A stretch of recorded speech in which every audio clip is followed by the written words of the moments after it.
এখানে auto routine করা আছে, এটা হচ্ছে একটা সিস্টেম, তুমি এর ভিতরে ঢুকবা, দেখবা তুমি এইটার মতো হয়ে শেপ হয়ে তুমি বের হয়ে যাচ্ছ, কারণ রুটিন করা আছে, তুমি শুধু ঢুকবার সিস্টেম ওয়াইজ ক্লাস করবা, বের হয়ে যাবা, সিলেবাস শেষ। ভাই কি বলেন? হ্যাঁ অবশ্যই।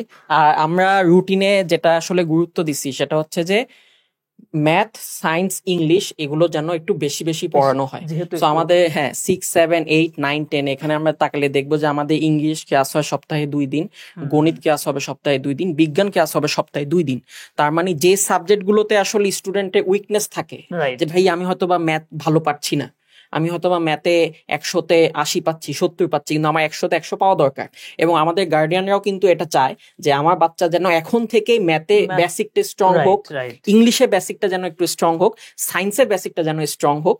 সো ওই জন্যই কিন্তু আমরা 6, 7, 8-এ আমরা কিন্তু ম্যাথ, সায়েন্স এবং ইংলিশের ক্লাসগুলো আমরা বেশি বেশি রাখার চেষ্টা করছি।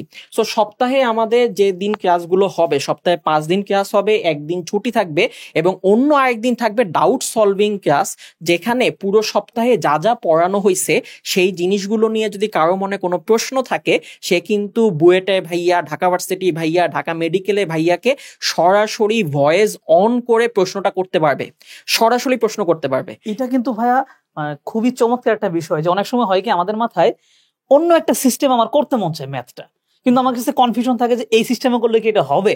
তখন কেউ যদি যে পর্যন্ত না বলে দিবে যে হ্যাঁ এইভাবে করলে হবে, সে পর্যন্ত কিন্তু কনফিউশনটা ক্লিয়ার হয় না। তো এই ডাউট সলভিং এ কিন্তু এই সুবিধাটা হচ্ছে পাওয়া যায়, যে আমার কাছে আলাদা একটা আইডিয়া আসছে, এটাও আমি শেয়ার করতে পারবো যে ভাই এইভাবে করলে হয় কিনা, বলবে যে হয়ে গেছে।